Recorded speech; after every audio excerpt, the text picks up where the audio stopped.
Translation by Nancy Zaka. But we're also thinking that the best way to understand Christianity is to see it as one big, interconnected story. So, what are we going to start with today? Where are we going to look at the story from? The Christian story, like any story, has its own structure.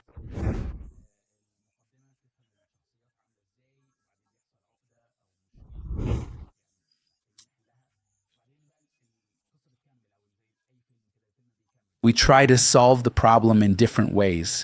Most of them don't work until we reach the fourth stage, which is the climax or the peak of the story.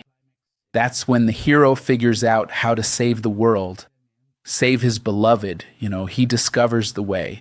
And then the final stage is the return to stability or the stabilization of the story. So if we look at Christianity as one big story, the first stage is creation. God created the world, and I want us to think about this first stage with a question in mind. Why are we here? Why did God create us? Is there a purpose to creation?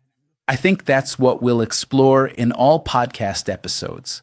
So let me start with the very first story when you open the book and read, "In the beginning, God created the heavens and the earth." The story portrays God as if he is building his house, made of two elements, heavens and earth.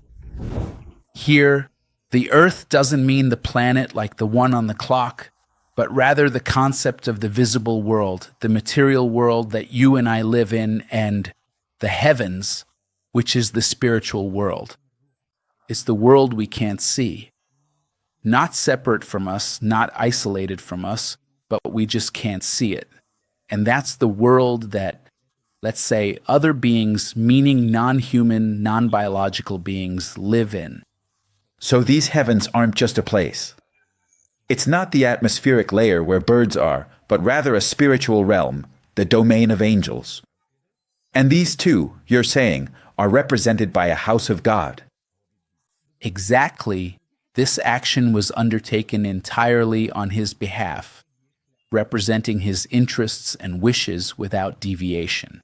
It was a direct consequence of his explicit instructions and a clear demonstration of the authority he delegated.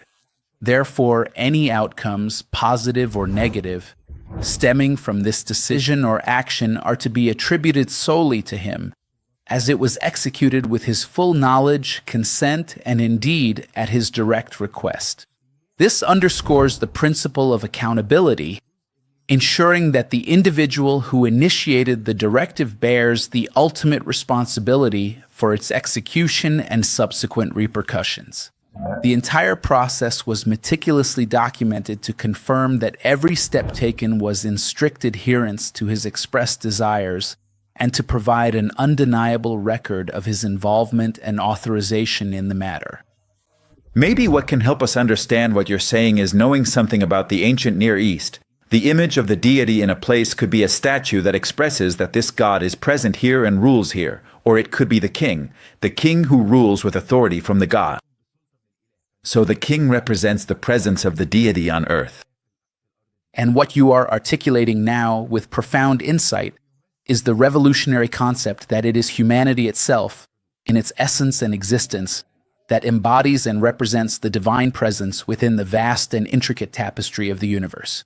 For me, what truly captivates and fascinates is that the profound revolution, the seismic shift in understanding, extends far beyond the singular, yet monumental declaration that God is one, and that the multitude of lesser gods, once revered and worshipped, have now receded into the annals of history, their influence diminished and their dominion ended. This revolution encompasses a deeper recognition of humanity's intrinsic connection to the divine, suggesting a profound reevaluation of our place and purpose in the cosmos. It implies a shift from external deities to an internal, immanent divinity, where the sacred is found not in distant heavens, but within the very fabric of human experience and consciousness. This reorientation fundamentally reshapes our understanding of spirituality, ethics, and our relationship with the transcendent, marking a pivotal moment in theological and philosophical thought.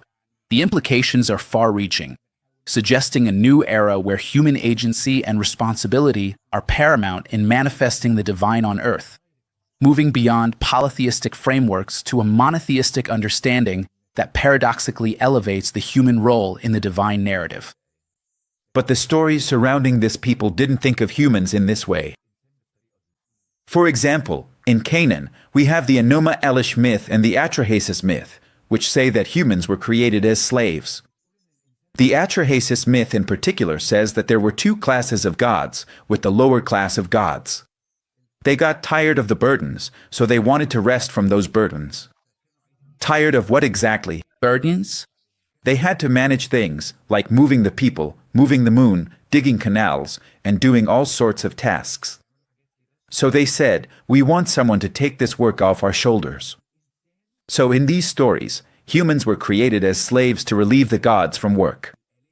In Egypt, there are many creation myths, but in one of them, the story of human creation goes like this. It was, in fact, created entirely by a series of unforeseen and unexpected coincidences, a truly remarkable and almost accidental occurrence. And yet, paradoxically, it was not by pure coincidence alone, but rather through a complex interplay of factors and circumstances. I believe this intricate and somewhat contradictory origin story still profoundly points to and illuminates many of the fundamental ideas, deeply held beliefs, and evolving perspectives that we, as individuals and as a society, continue to hold and develop even to this very day. Today, the idea that humans are a coincidence can be found in both the atheistic narrative and the creationist narrative. Right. I just want to emphasize that we're trying to answer the question, what is it? Why are we here? Why did God create us? And you'll see that every philosophy, every religion throughout history has tried to answer this question with a story, a specific creation story. And from each story, you get a concept that humans were created to be servants or that humans were created to be a voice. So there wasn't any reading. And in my opinion, these stories are still with us today. For example, as you mentioned, atheism or naturalism, the idea that there is no creator, no purpose, no intention here in this concept, that humans aren't created for any kind of purpose. They're just like any other biological creatures. They resulted from unguided evolution that, let's say, it seems random to us, so there's no kind of goal or intention that humans were created for. We're just here, and that's it. And that's how it's supposed to be according to this story. We're grateful that we exist, but what's the purpose of this existence itself? Where are we going and why did we come? No, there aren't any answers to these questions. So even atheism has its own story. And we keep writing the rest of the story as much as we can, because there's nothing bigger that we're moving within. Intended. Right? So considering it this way, the meaning of life is created, not discovered, according to atheism. But if I want to go with the Christian story, God has a purpose He created us for, and that purpose is something we have to discover and strive to know. So we try to live it. If God doesn't exist, I have to create my own meaning. And what does that mean? For some people, that might be good news, that I'm free to do whatever I want with my life. But for many, they don't have the ability to take on that responsibility. It's overwhelming. It's a crushing weight to have to say, who am I? What am I worth? But from another angle as well, Yusef, in my opinion, the Christian story says not only that God is the author of the story, which gives it meaning, but also that you have a role. You don't just discover the story, you actually contribute to it and write in it. That's the idea that humans were created as kings to rule, so it's not just about receiving orders. And we even see this on the second page of the story, where God didn't just bring Adam. He told him, here are the animals, and here are their names. Remember the names well. He was telling him, no, work. Name the animals, plow the land. I didn't just give you a good land to keep it as it is. Don't just preserve it and not ruin it, but rather make it grow, multiply, and flourish. There's room for dynamism. So in my opinion, the beauty of the Christian story is that it's not just about discovery. It actually gives you space to contribute, something you might not find elsewhere. I try to worry about meaning with us, but does this meaning really have strong significance? I mean, even some atheist thinkers say maybe this is just a kind of distraction. And that's what I'm talking about, because there isn't a greater meaning. Anything I do is just so I can feel something. Meaning, it's an attempt at a significant distraction because at the very heart of the entire matter, if we carefully look at it in the precise way we're currently talking about it, God fundamentally created human beings for a specific and divine purpose, which is to represent Him fully and completely on this earth. But why though? I mean, as you wisely said earlier, God truly doesn't need anything at all.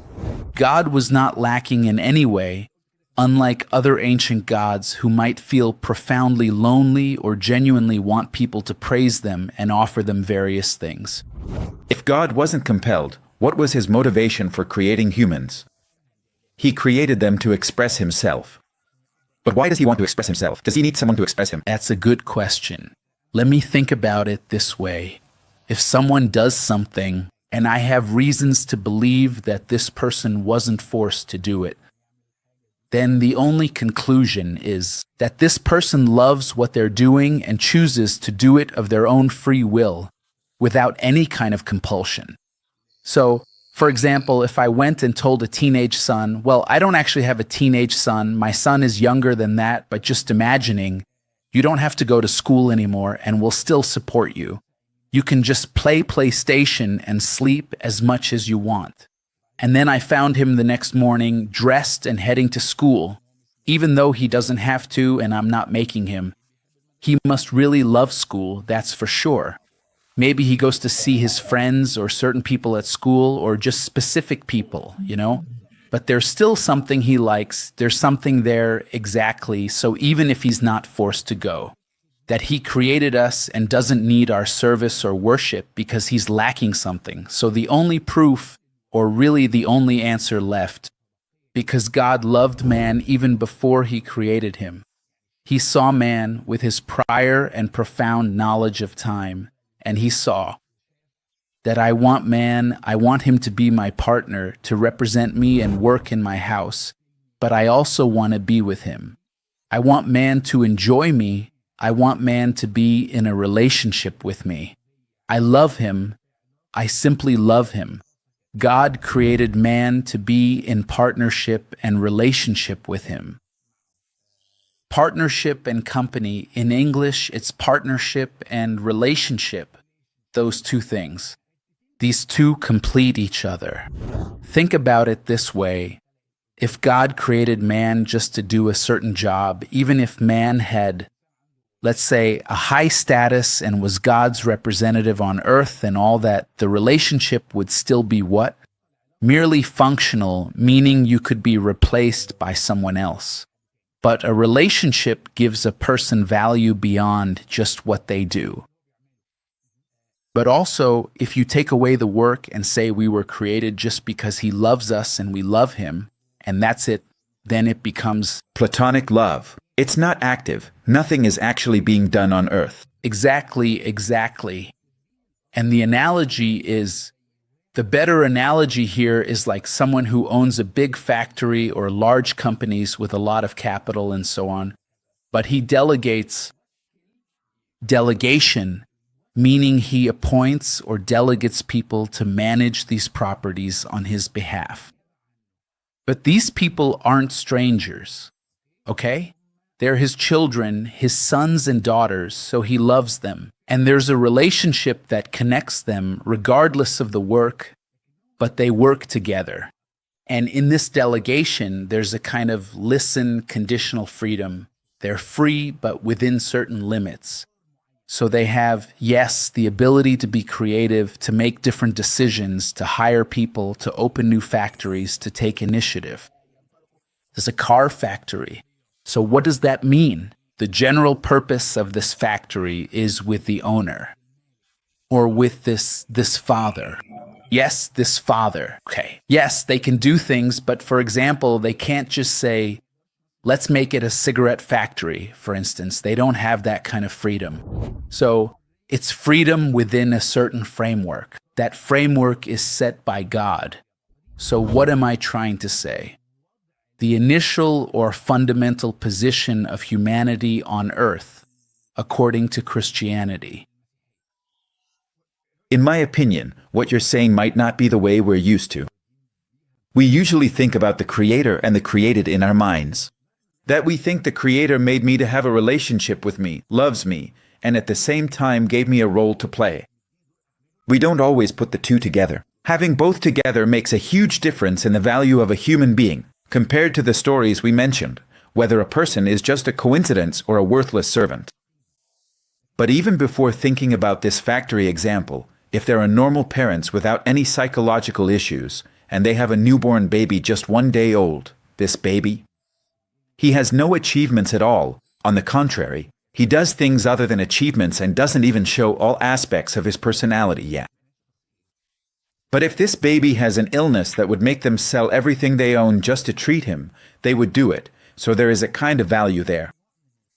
It's like, you are my child, you are a part of me, you represent me. But what you're saying is that love isn't just about feelings. You are precious to me, but out of my love for you, I give you something to do. This love does something in you because you exist. Work with me, come on, work With me. and this work gives me meaning. Like we say in our local slang, I'm not useless. What am I doing here? I have a role to play. I manage with my father. I think, I grow, I attend, I develop. I'm developing the factory. I have things I do. Right? I'll take a point. When Christians talk about the idea that we are children of God, it's clear. The relationship here isn't biological. It's not that he gave birth to us biologically. But even the Bible talks about Adam as being the son of God. And we know that Adam was created from dust. God created him. But the relationship here carries many of the features or qualities of a filial relationship.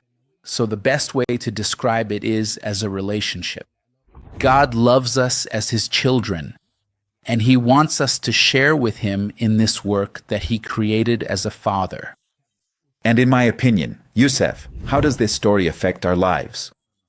If someone feels they have no value because they're not achieving huge accomplishments, this story tells them, let's rethink the idea of achievement. But you have value as a child. Right, your existence is intentional. You weren't a mistake.